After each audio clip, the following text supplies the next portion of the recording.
रात के 11:30 बजे थे। कमरे में सिर्फ एक मोमबत्ती की रोशनी थी और उस रोशनी में दो परछाइयां थीं, एक स्त्री की और एक पुरुष की। दोनों के बीच पिछले 7 दिनों से एक ही चीज थी, चुप्पी। लेकिन आज कुछ बदल गया था। आज वो लड़की जो हफ्तों से चुप थी, जिसने अपनी खामोशी को हथियार बनाया था, अचानक बोल पड़ी। और जैसे ही वो बोली, कमरे की पूरी ऊर्जा बदल गई। अगर आपने हमारा पिछला वीडियो वो चुप्पी क्यों तोड़ती है देखा है, तो आप जानते हैं कि चुप्पी सिर्फ एक भावना नहीं, एक रणनीति है। लेकिन आज हम एक कदम आगे जाएंगे। आज हम बात करेंगे उस पल की जब चुप्पी टूटती है और उसके बाद जो पावर शिफ्ट होता है, वो रिश्ते की पूरी दिशा बदल देता है। ये वीडियो सिर्फ मनोरंजन के लिए नहीं है, ये एक गहरी मनोवैज्ञानिक सच्चाई है जिसे समझना हर उस इंसान के लिए जरूरी है जो रिश्तों में सत्ता, नियंत्रण और भावनात्मक संतुलन को समझना चाहता है। मैकियावेली ने अपनी किताब द प्रिंस में लिखा था कि सत्ता कभी स्थिर नहीं रहती, वो हमेशा बहती है एक पक्ष से दूसरे पक्ष की ओर। और चुप्पी टूटने का पल वही पल है जहां ये प्रवाह अपनी दिशा बदलता है। जब कोई व्यक्ति लंबे समय तक चुप रहता है, तो सामने वाला व्यक्ति अनजाने में उसकी चुप्पी को अपनी शक्ति मान लेता है। वो सोचता है, मैं जीत रहा हूं क्योंकि मैं शांत हूं। लेकिन असल में चुप्पी रखने वाला व्यक्ति एक आंतरिक युद्ध लड़ रहा होता है। वो अपनी इच्छाओं को दबा रहा होता है, अपने संकेतों को छुपा रहा होता है और हर पल अपने आप से एक ही सवाल पूछ रहा होता है, क्या मुझे अब बोलना चाहिए? और जब आखिरकार वो बोलता है, तो वो सिर्फ शब्द नहीं होते, वो एक घोषणा होती है कि अब नियंत्रण बदल रहा है। इस वीडियो में हम समझेंगे कि चुप्पी टूटने के बाद इंसान का व्यवहार कैसे बदलता है, दूसरा व्यक्ति उस बदलाव को कैसे महसूस करता है और सबसे जरूरी, इस पल का इस्तेमाल आप अपने रिश्तों में समझदारी और आत्मसम्मान बढ़ाने के लिए कैसे कर सकते हैं। अगर आप पावर डायनामिक्स, मनोविज्ञान और रिश्तों की गहराई को समझने में दिलचस्पी रखते हैं, तो चैनल को सब्सक्राइब करना बिल्कुल मत भूलिए, क्योंकि आगे हम जो राज खोलने वाले हैं वो आपकी सोच बदल देंगे। बेल आइकन दबाना भी मत भूलिए ताकि अगली वीडियो की सूचना आपको सबसे पहले मिले। चलिए अब गहराई में उतरते हैं और समझते हैं कि जब चुप्पी टूटती है तो असल में क्या होता है। एक और बात जो समझनी बेहद जरूरी है, यह विषय सिर्फ किसी एक रिश्ते की कहानी नहीं है। यह एक सार्वभौमिक मनोवैज्ञानिक पैटर्न है जो हर संस्कृति में, हर युग में अलग अलग रूपों में दिखाई देता है। चाहे वो प्राचीन राज दरबारों की राजनीति हो या आज के आधुनिक रिश्ते, चुप्पी और उसके टूटने का ये खेल हमेशा से इंसानी स्वभाव का हिस्सा रहा है। जब हम इस पैटर्न को गहराई से समझते हैं, तो हम न सिर्फ दूसरों के व्यवहार को बेहतर समझ पाते हैं, बल्कि अपने खुद के भावनात्मक निर्णयों को भी ज्यादा समझदारी से ले पाते हैं। Part 2, the psychology of the first word.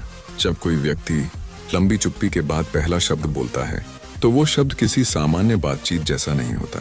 मनोवैज्ञानिक दृष्टि से वो शब्द एक रिलीज पॉइंट होता है, यानी वो क्षण जहां भीतर जमा हुआ सारा दबाव बाहर निकलता है। कार्ल युंग ने अपने अध्ययन में बताया था कि दबी हुई भावनाएं कभी खत्म नहीं होती, वो सिर्फ रूप बदलती हैं, और जब वो बाहर आती हैं तो उनका असर कहीं ज्यादा गहरा होता है। सोचिए उस स्थिति के बारे में, एक व्यक्ति 7 दिनों तक चुप रहा। इस दौरान उसके मन में हजारों विचार आए और गए। उसने अपनी नाराजगी को शब्दों में बदलने से रोका, अपनी तड़प को छुपाया और अपने आप को यह यकीन दिलाया कि चुप रहना ही ताकत है। लेकिन हर इंसान की एक सीमा होती है, और जब वो सीमा टूटती है, तो जो शब्द बाहर आते हैं वो अक्सर वही होते हैं जो सबसे ज्यादा सच्चे होते हैं, क्योंकि वो बिना सोचे समझे सीधे अवचेतन मन से निकलते हैं। यहीं पर पावर शिफ्ट की पहली परत खुलती है। जब तक व्यक्ति चुप था, वो अनिश्चितता का माहौल बना रहा था। दूसरा व्यक्ति अंदाजा नहीं लगा पा रहा था कि वो क्या सोच रहा है। लेकिन जैसे ही वो बोलता है, अनिश्चितता खत्म हो जाती है और उसकी जगह स्पष्टता ले लेती है। और स्पष्टता, चाहे वो किसी भी रूप में आए, गुस्सा, आंसू या शांत स्वर में कही गई बात, हमेशा नियंत्रण की दिशा बदल देती है। दिलचस्प बात यह है कि जो व्यक्ति सामने था, यानी जिसने चुप्पी झेली, वो अक्सर इस पल के लिए तैयार नहीं होता। वो इतने दिनों से खुद को जीतने वाला मान रहा था कि जब असली भावनाएं सामने आती हैं, तो वो हिल जाता है। यही वो क्षण है जहां असली शक्ति का पता चलता है, क्योंकि जो व्यक्ति चुप्पी तोड़ता है वो असल में सबसे ज्यादा साहस दिखा रहा होता है। वो अपनी कमजोरी को स्वीकार करके उसे ताकत में बदल रहा होता है। मैकियावेलियन दृष्टिकोण से देखें तो यह क्षण एक पुनर्गठन, रिस्ट्रक्चरिंग का क्षण है। सत्ता का संतुलन जो पहले एक तरफ झुका हुआ था अब दोबारा बीच में आने की कोशिश कर रहा है। और यही वो पल है जहां बुद्धिमान व्यक्ति अपने शब्दों और अपनी प्रतिक्रिया को बहुत सोच समझकर चुनता है, क्योंकि यही वो क्षण तय करता है कि आगे रिश्ते की दिशा क्या होगी। अगली कड़ी में हम समझेंगे कि जब सामने वाला व्यक्ति इस बदलाव को महसूस करता है तो उसके अंदर कौन कौन से मनोवैज्ञानिक बदलाव आते हैं और वो इस स्थिति को कैसे संभालता है। यहाँ एक और परत जोड़ना जरूरी है, भाषा और स्वर की भूमिका। जब कोई व्यक्ति लंबी चुप्पी के बाद बोलता है तो सिर्फ शब्दों का चयन ही नहीं बल्कि उसका स्वर, उसकी गति और उसकी शारीरिक भाषा भी उतनी ही महत्वपूर्ण होती है। कई बार शब्द शांत होते हैं लेकिन आवाज में जो कंपन होता है वो असली भावना को उजागर कर देता है। यही सूक्ष्म संकेत हैं जो एक अनुभवी पर्यवेक्षक को यह समझने में मदद करते हैं कि सामने वाला व्यक्ति सच में कितना गहरा महसूस कर रहा है। और यही संकेत पावर डायनामिक्स को पढ़ने की कला का सबसे महत्वपूर्ण हिस्सा है। Part 3, his reaction, shock, confusion, realisation. जब लंबे समय से चुप्पी झेल रहा व्यक्ति अचानक दूसरी तरफ से शब्दों की बौछार सुनता है तो उसकी पहली प्रतिक्रिया लगभग हमेशा एक होती है, स्तब्धता। मनोविज्ञान में इसे कॉग्निटिव डिसोनेंस कहा जाता है, यानी जब हमारा दिमाग दो विरोधाभासी सच्चाइयों से एक साथ टकराता है। एक तरफ उसने खुद को यह यकीन दिलाया था कि चुप्पी उसकी ताकत है और दूसरी तरफ अब वो देख रहा है कि सामने वाला व्यक्ति टूट नहीं रहा बल्कि अपनी बात मजबूती से रख रहा है। यह स्तब्धता कुछ सेकंड से लेकर कुछ मिनटों तक रह सकती है। इस दौरान व्यक्ति का मस्तिष्क तेजी से पुरानी यादों को खंगालता है। वो सोचने लगता है, क्या मैंने गलत समझा था? क्या मेरी चुप्पी सच में काम नहीं कर रही थी? यही वो क्षण है जहां आत्मसंदेह की पहली परत खुलती है। और आत्मसंदेह किसी भी सत्ता संतुलन के लिए सबसे बड़ा खतरा होता है, क्योंकि जो व्यक्ति खुद पर संदेह करने लगता है वो नियंत्रण खोने लगता है। इसके बाद आती है दूसरी प्रतिक्रिया, भ्रम। व्यक्ति यह समझने की कोशिश करता है कि अब उसे कैसे प्रतिक्रिया देनी चाहिए। क्या उसे भी अपनी चुप्पी बनाए रखनी चाहिए? क्या उसे माफी मांगनी चाहिए? क्या उसे और आक्रामक होना चाहिए? इस उलझन में वो अक्सर अपना पुराना नियंत्रित व्यवहार खो बैठता है। और यही वो पल है जहां असली भावनाएं बिना किसी मुखौटे के सामने आती हैं। और अंत में आती है सबसे महत्वपूर्ण प्रतिक्रिया, एहसास। धीरे धीरे व्यक्ति को यह एहसास होने लगता है कि जिस चुप्पी को उसने हथियार समझा था वो असल में एक दीवार बन गई थी, एक दीवार जो उसे सच्चाई से दूर रख रही थी। यह एहसास कई बार गहरी आत्म मंथन की शुरुआत बन जाता है। कुछ लोग इस एहसास से सीखते हैं और अपने व्यवहार में बदलाव लाते हैं, जबकि कुछ लोग अपने पुराने पैटर्न को दोहराने की कोशिश करते हैं, जो अंततः रिश्ते को और कमजोर करता है। यहाँ एक जरूरी बात समझनी चाहिए, ये पूरी प्रक्रिया सिर्फ प्रेम संबंधों तक सीमित नहीं है।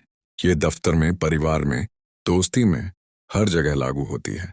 जो कोई भी लंबे समय तक चुप्पी की शक्ति पर निर्भर रहता है वो एक दिन इसी स्तब्धता, भ्रम और एहसास के चक्र से गुजरता है। यही मानव मनोविज्ञान का सार्वभौमिक नियम है।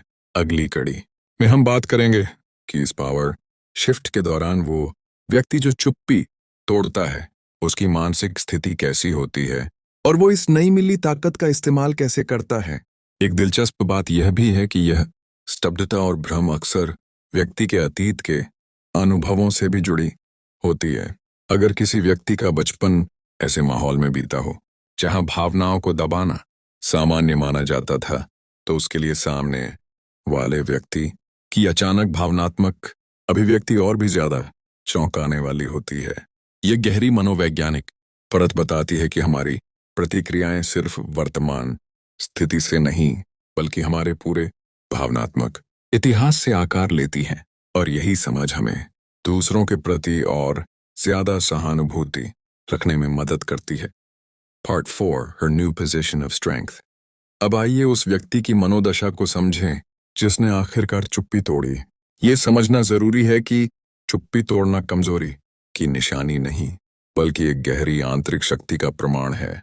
जब कोई व्यक्ति इतने दिनों तक अपनी भावनाओं को दबाकर रखता है और फिर उन्हें सही समय पर सही तरीके से व्यक्त करता है, तो वो असल में आत्मनियंत्रण की सबसे ऊंची अवस्था दिखा रहा होता है। यहाँ एक दिलचस्प मनोवैज्ञानिक सिद्धांत काम करता है, डिलेड ग्रेटिफिकेशन। जो व्यक्ति तुरंत प्रतिक्रिया नहीं देता बल्कि सही समय का इंतजार करता है, वो अंततः ज्यादा प्रभावशाली स्थिति में होता है।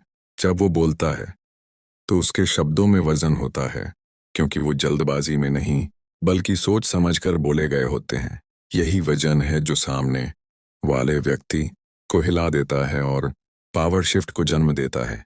इस नई स्थिति में वो व्यक्ति जो पहले कमजोर समझा जा रहा था, अब आत्मसम्मान की एक नई भावना महसूस करता है। यह भावना जरूरी है क्योंकि यह उसे भविष्य में भी अपनी बात मजबूती से रखने का आत्मविश्वास देती है। लेकिन यहाँ एक चेतावनी भी है, इस नई मिली ताकत का इस्तेमाल बदला लेने या दूसरे को नीचा दिखाने के लिए नहीं करना चाहिए। असली बुद्धिमानी इसी में है कि इस शक्ति को संतुलन बनाने के लिए इस्तेमाल किया जाए, न कि प्रभुत्व जमाने के लिए। मैकियावेली का एक प्रसिद्ध सिद्धांत यहाँ लागू होता है। यह बेहतर है कि आपसे डरा जाए बजाय इसके कि आपसे प्यार किया जाए। अगर दोनों एक साथ संभव न हो, लेकिन आधुनिक मनोविज्ञान ऐसे थोड़ा अलग तरीके से समझाता है। असली दीर्घकालिक शक्ति सम्मान से आती है, डर से नहीं। जो व्यक्ति चुप्पी तोड़ने के बाद अपनी बात सम्मानपूर्वक लेकिन दृढ़ता से रखता है, वो एक ऐसा आदर हासिल करता है जो टिकाऊ होता है। इस पल में एक और महत्वपूर्ण बात होती है। सामने वाला व्यक्ति जो पहले नियंत्रण में था, अब अनजाने में उस व्यक्ति की तरफ आकर्षित होने लगता है जिसने चुप्पी तोड़ी। यह मानव स्वभाव है। हम उन लोगों का सम्मान करते हैं जो अपनी बात कहने का साहस रखते हैं, न कि उनका जो हमेशा चुप रहकर टकराव से बचते हैं। यही आकर्षण पावर शिफ्ट को और गहरा बना देता है। अगर आप इस तरह के गहरे मनोवैज्ञानिक विश्लेषण को समझना पसंद करते हैं तो चैनल सब्सक्राइब करना जरूर करें, क्योंकि आगे हम बताएंगे कि इस पावर शिफ्ट के बाद रिश्ते की दिशा किस तरफ जाती है। यह भी ध्यान देने वाली बात है कि यह नई मिली शक्ति अक्सर व्यक्ति के शारीरिक व्यवहार में भी झलकती है। सीधी रीढ़, स्थिर आंखों का संपर्क और शांत लेकिन दृढ़ आवाज। यह गैर मौखिक संकेत उतने ही महत्वपूर्ण होते हैं जितने शब्द, क्योंकि मानव मस्तिष्क शब्दों से पहले शरीर की भाषा को पढ़ता है। जो व्यक्ति अपनी नई मिली आत्मस्वीकृति को शरीर और आवाज दोनों में दर्शाता है, वो सामने वाले व्यक्ति के अवचेतन मन पर कहीं ज्यादा गहरा प्रभाव छोड़ता है। Part 5 The Turning Point What Happens Next in the Relationship। चुप्पी टूटने के बाद रिश्ता एक चौराहे पर खड़ा होता है। यहाँ से 3 संभावित दिशाएं निकलती हैं और हर दिशा दोनों व्यक्तियों के व्यवहार, आत्मसम्मान और भावनात्मक परिपक्वता पर निर्भर करती है। पहली दिशा है पुनर्मिलन और गहरा जुड़ाव। जब दोनों व्यक्ति इस पल को ईमानदारी से संभालते हैं, यानी एक व्यक्ति अपनी सच्ची भावनाएं व्यक्त करता है और दूसरा व्यक्ति उसे बिना बचाव या आक्रामकता के सुनता है, तो यह क्षण रिश्ते को पहले से कहीं ज्यादा मजबूत बना सकता है। मनोविज्ञान में इसे रप्चर एंड रिपेयर प्रक्रिया कहा जाता है, यानी टूटन के बाद की मरम्मत। शोध बताते हैं कि जो रिश्ते इस तरह के भावनात्मक टूटन और फिर सच्चे सुधार से गुजरते हैं, वो अक्सर पहले से ज्यादा गहरे और भरोसेमंद बन जाते हैं। दूसरी दिशा है सत्ता का स्थायी परिवर्तन। कई बार जो व्यक्ति चुप्पी तोड़ता है, वो इतना आत्मविश्वास हासिल कर लेता है कि रिश्ते की गतिशीलता स्थायी रूप से बदल जाती है। जो पहले नियंत्रण में था, वो अब पीछे हट जाता है और नया संतुलन बनता है जहां चुप्पी तोड़ने वाला व्यक्ति अब ज्यादा निर्णायक भूमिका निभाता है। यह बदलाव अच्छा भी हो सकता है और नुकसानदेह भी। सो यह इस बात पर निर्भर करता है कि नई मिली शक्ति का इस्तेमाल समझदारी से किया जाता है या नहीं। तीसरी दिशा, जो सबसे खतरनाक है, बदले की भावना। अगर वो व्यक्ति जिसने चुप्पी झेली अपने आत्मसम्मान को ठेस पहुंचने के कारण बदला लेने की कोशिश करता है, तो रिश्ता एक विषैले चक्र में फंस जाता है, जहां हर व्यक्ति दूसरे को नीचा दिखाने की कोशिश करता है। यह चक्र लंबे समय तक चलने पर रिश्ते को पूरी तरह नष्ट कर सकता है। इसलिए यह समझना बेहद जरूरी है कि पावर शिफ्ट का मतलब बदला नहीं, बल्कि संतुलन होना चाहिए। यहां तक अगर आपने वीडियो देखा है तो आप समझ चुके होंगे कि हम सिर्फ कहानी नहीं सुना रहे, हम मानव मनोविज्ञान की गहराइयों को खोल रहे हैं, जो हर रिश्ते में, हर इंसान की जिंदगी में काम करती है। यह समझ आपको सिर्फ रिश्तों में ही नहीं, बल्कि जीवन के हर उस क्षेत्र में मदद करेगी जहां इंसानी भावनाएं और सत्ता का खेल आपस में जुड़े होते हैं। अगर आपको यह विश्लेषण पसंद आ रहा है तो चैनल को अभी सब्सक्राइब करें और बेल आइकन दबाना बिल्कुल मत भूलिए, क्योंकि सब्सक्राइब करना और नोटिफिकेशन ऑन रखना ही आपको हमारी हर गहरी और दुर्लभ जानकारी से जोड़े रखेगा।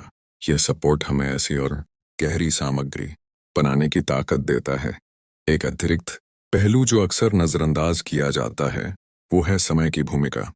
पावर शिफ्ट कोई एक क्षण की घटना नहीं होती, बल्कि एक धीमी प्रक्रिया होती है जो कई दिनों, हफ्तों या कभी-कभी महीनों में विकसित होती है। जो व्यक्ति इस प्रक्रिया को जल्दबाजी में पूरा करने की कोशिश करता है वो अक्सर असफल होता है, क्योंकि विश्वास और सम्मान का पुनर्निर्माण धैर्य मांगता है। सही दिशा में उठाया गया हर छोटा कदम समय के साथ मिलकर एक स्थायी और मजबूत बदलाव में परिवर्तित होता है। Part 6: 3 mistakes people make after silence breaks। अब बात करते हैं उन 3 बड़ी गलतियों की जो लोग चुप्पी टूटने के बाद अक्सर कर बैठते हैं और जो पूरे पावर शिफ्ट को उल्टा कर सकती हैं। पहली गलती है तुरंत माफी मांगना, सिर्फ स्थिति को शांत करने के लिए। जब सामने वाला व्यक्ति चुप्पी तोड़ता है और अपनी भावनाएं व्यक्त करता है तो दूसरा व्यक्ति अक्सर घबराहट में तुरंत माफी मांगने लगता है, बिना यह समझे कि असल समस्या क्या थी। यह जल्दबाजी में दी गई माफी अक्सर खोखली लगती है और इससे भरोसा और कम होता है। असली माफी वो होती है जो समझ और आत्ममंथन के बाद आती है, न कि सिर्फ टकराव से बचने के लिए। दूसरी गलती है रक्षात्मक डिफेंसिव हो जाना। जब कोई व्यक्ति लंबे समय बाद अपनी भावनाएं व्यक्त करता है तो सामने वाला व्यक्ति अक्सर हमला महसूस करता है और अपनी सफाई देने लगता है। यह प्रतिक्रिया स्वाभाविक है लेकिन विनाशकारी भी है। जब आप रक्षात्मक हो जाते हैं तो आप असल में दूसरे व्यक्ति की भावनाओं को नकार रहे होते हैं, जिससे उन्हें लगता है कि उनकी बात सुनी नहीं गई। यह रिश्ते में और दूरी पैदा करता है। तीसरी गलती है फिर से चुप्पी में लौट जाना।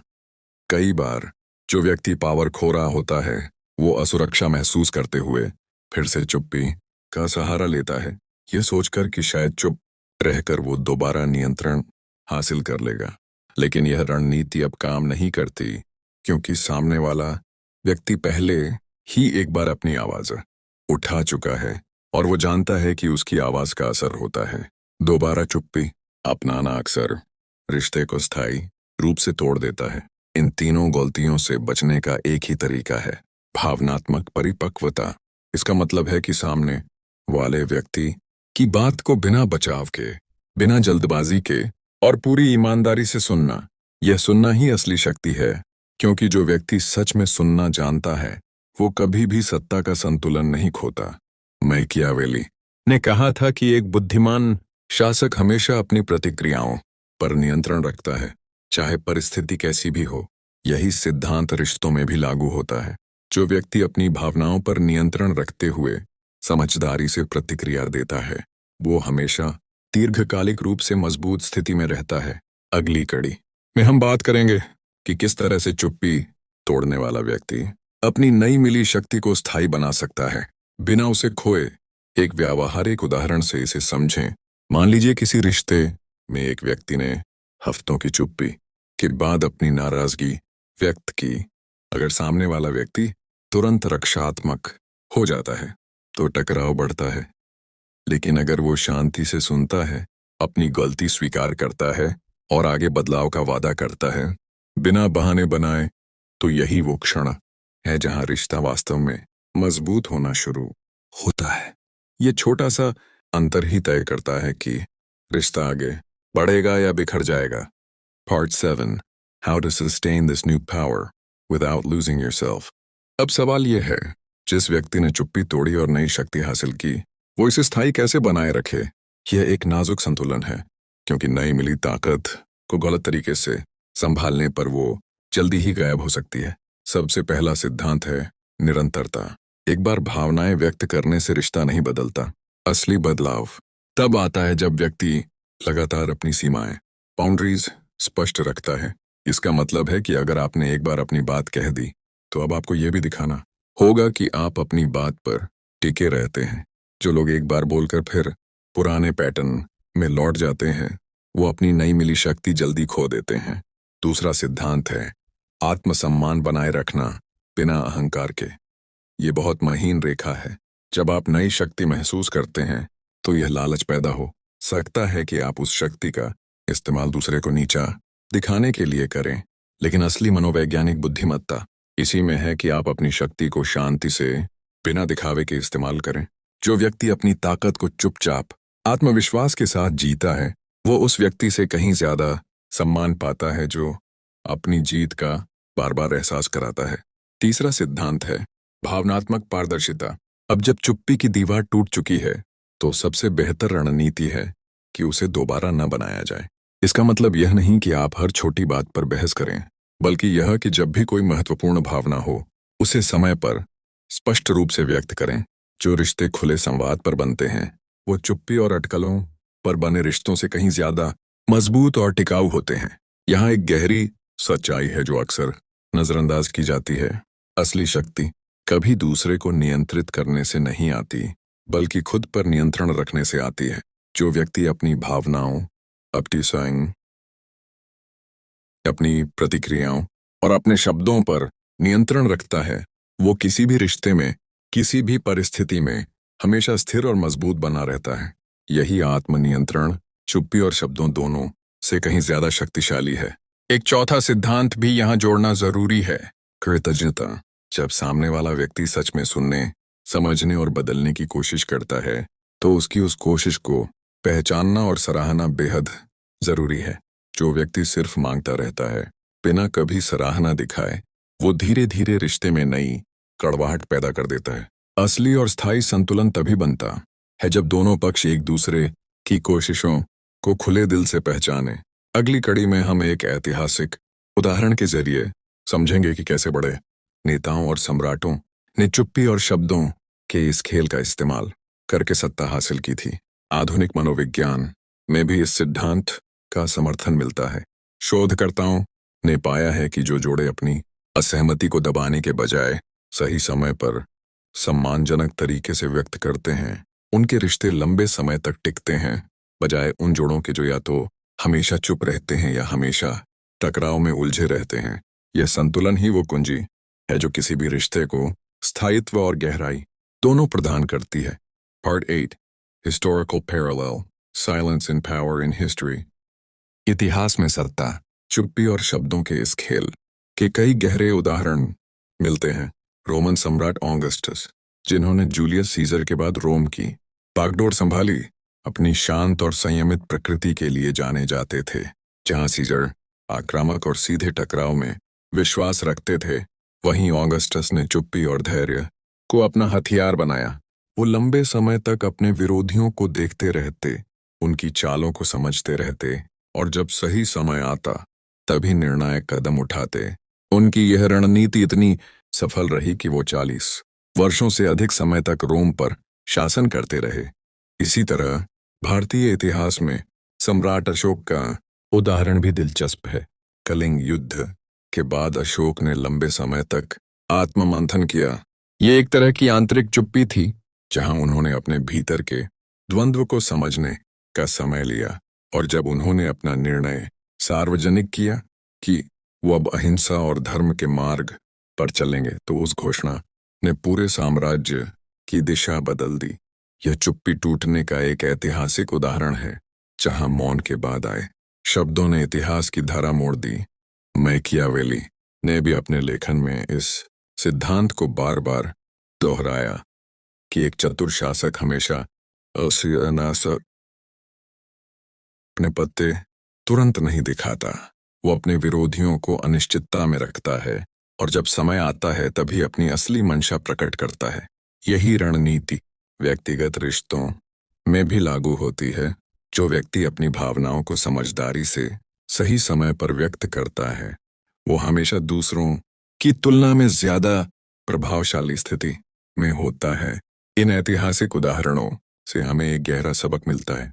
चुप्पी और शब्द दोनों ही शक्ति के औजार हैं, लेकिन असली बुद्धिमत्ता यह जानने में है कि किस पल में कौन सा औजार इस्तेमाल करना है।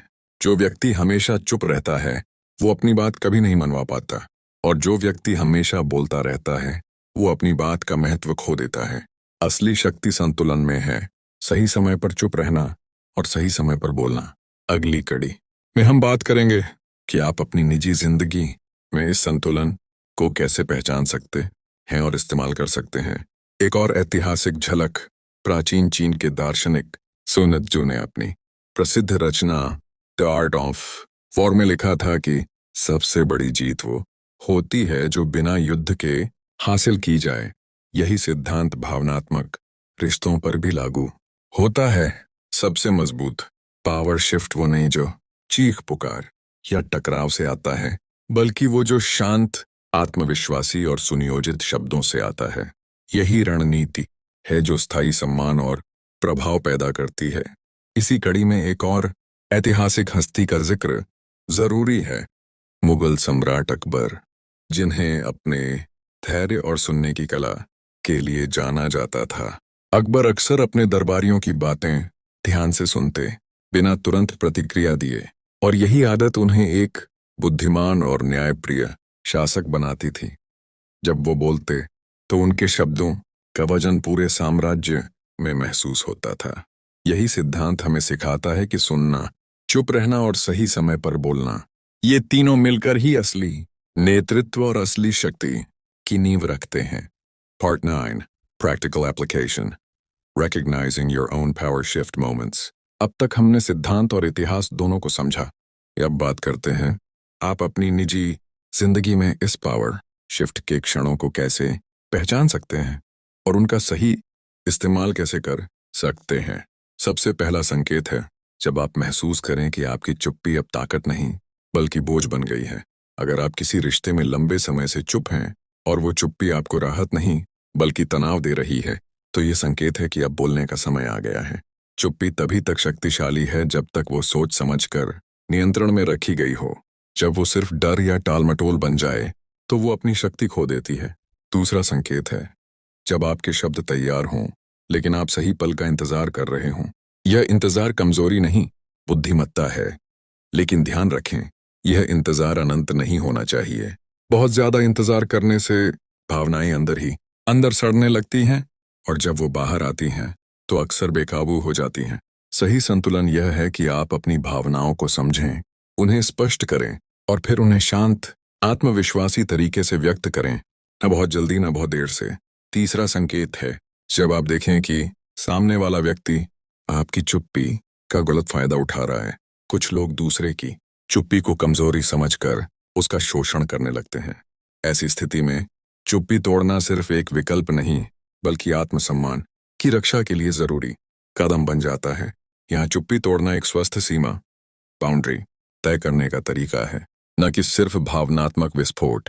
इन तीनों संकेतों को पहचानना और सही समय पर सही प्रतिक्रिया देना ही असली भावनात्मक बुद्धिमत्ता है। यही वो कौशल है जो आपको न सिर्फ प्रेम संबंधों में बल्कि दफ्तर में, परिवार में और दोस्ती में भी एक मजबूत, संतुलित और सम्मानित व्यक्ति बनाता है। याद रखिए, शक्ति का असली स्रोत नियंत्रण, खोना या बहुत ज्यादा चुप रहना नहीं बल्कि सही संतुलन में जीना है।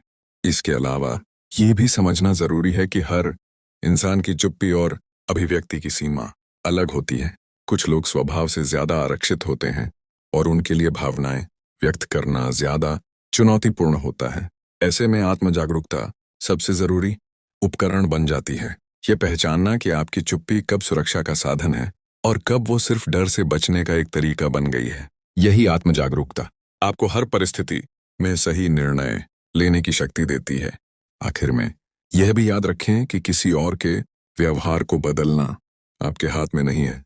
आप सिर्फ आज अपनी प्रतिक्रिया, अपने शब्दों और अपनी सीमाओं को नियंत्रित कर सकते हैं। यही समझ आपको भावनात्मक रूप से आजाद बनाती है, क्योंकि जब आप दूसरों को नियंत्रित करने की कोशिश छोड़ देते हैं और सिर्फ अपने ऊपर ध्यान केंद्रित करते हैं, तो आप स्वाभाविक रूप से ज्यादा शांत, आत्मविश्वासी और शक्तिशाली महसूस करने लगते हैं। अगली और आखिरी कड़ी में हम इस पूरी यात्रा को समेटेंगे और आपको 3 ऐसे मूल मंत्र देंगे जिन्हें आप अपनी जिंदगी में हमेशा याद रख सकते हैं। Part 10 conclusion plus final takeaways.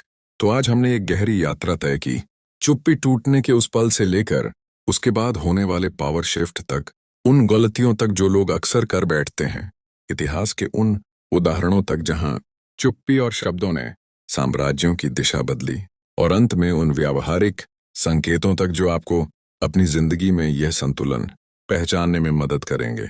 चलिए इस पूरी यात्रा को 3 मूल मंत्रों में समेटते हैं। पहला, चुप्पी एक अस्थायी रणनीति है, स्थायी जीवन शैली नहीं। इसे सोच समझकर सही समय के लिए इस्तेमाल करें, लेकिन इसे अपनी पहचान मत बनने दें। दूसरा, जब चुप्पी टूटे तो उसे ईमानदारी और आत्मसम्मान के साथ टूटने दें, बदले या हेरफेर के इरादे से नहीं। और तीसरा, असली शक्ति दूसरों को नियंत्रित करने में नहीं, बल्कि अपने आप पर, अपनी भावनाओं पर और अपनी प्रतिक्रियाओं पर नियंत्रण रखने में है। यही वो सिद्धांत हैं जो न सिर्फ प्रेम संबंधों में, बल्कि जीवन के हर क्षेत्र में, करियर में, परिवार में, दोस्ती में, आपको एक मजबूत, संतुलित और आदरणीय व्यक्ति बनाते हैं। मैकियावेली ने कहा था कि सत्ता कभी स्थिर नहीं रहती, वो हमेशा बहती रहती है। लेकिन जो व्यक्ति इस प्रवाह को समझता है, जो जानता है कि कब चुप रहना है और कब बोलना है, वो कभी भी पूरी तरह शक्तिहीन नहीं होता। आखिर में यह याद रखना जरूरी है कि यह पूरी यात्रा, चुप्पी से लेकर उसके टूटने तक और फिर पावर शिफ्ट से लेकर संतुलन तक, असल में आत्मखोज की यात्रा है। जब हम दूसरों के व्यवहार को समझने की कोशिश करते हैं, तो असल में हम अपने आप को भी बेहतर समझने लगते हैं। हर रिश्ता, हर टकराव, हर चुप्पी और हर शब्द हमें अपने बारे में कुछ नया सिखाता है, बशर्ते हम उसे ध्यान से देखें, बिना जल्दबाजी में प्रतिक्रिया दिए। यही सच्ची भावनात्मक बुद्धिमत्ता है, और यही वो कौशल है जो एक साधारण व्यक्ति को असाधारण रूप से समझदार और प्रभावशाली बना देता है। तो अंत में, चाहे आप चुप्पी की भूमिका में हों या उसे तोड़ने वाले व्यक्ति की भूमिका में, याद रखिए कि हर पल एक सीख है और हर रिश्ता एक दर्पण है जो आपको आपकी अपनी भावनात्मक गहराई दिखाता है। जो व्यक्ति इस दर्पण को समझदारी से देखता है, वो सिर्फ रिश्तों में ही नहीं, बल्कि पूरी जिंदगी में सफलता और शांति दोनों हासिल करता है। अगर इस वीडियो ने आपकी सोच को गहराई दी है, अगर आपने खुद को इन पलों में कहीं पहचाना है, तो कृपया इस चैनल को सब्सक्राइब करना बिल्कुल मत भूलिए। बेल आइकन दबाएं ताकि हमारी हर नई वीडियो की सूचना सबसे पहले आप तक पहुंचे। और इस वीडियो को लाइक करके अपनी राय कमेंट में जरूर बताएं। आपका सब्सक्राइब और सपोर्ट ही हमें ऐसी गहरी, शोधाधारित और सार्थक सामग्री बनाते रहने की ताकत देता है। अगली वीडियो में हम एक नए विषय पर गहराई से बात करेंगे। तब तक के लिए अपनी चुप्पी को समझदारी से इस्तेमाल करें और अपने शब्दों को शक्ति के साथ बोलें। एक बार फिर याद दिला दूं, सब्सक्राइब करना और बेल आइकन दबाना बिल्कुल लाजमी है, क्योंकि इसी से आप इस चैनल की हर नई और गहरी सामग्री से जुड़े रहेंगे। नमस्कार और मिलते हैं अगली वीडियो में।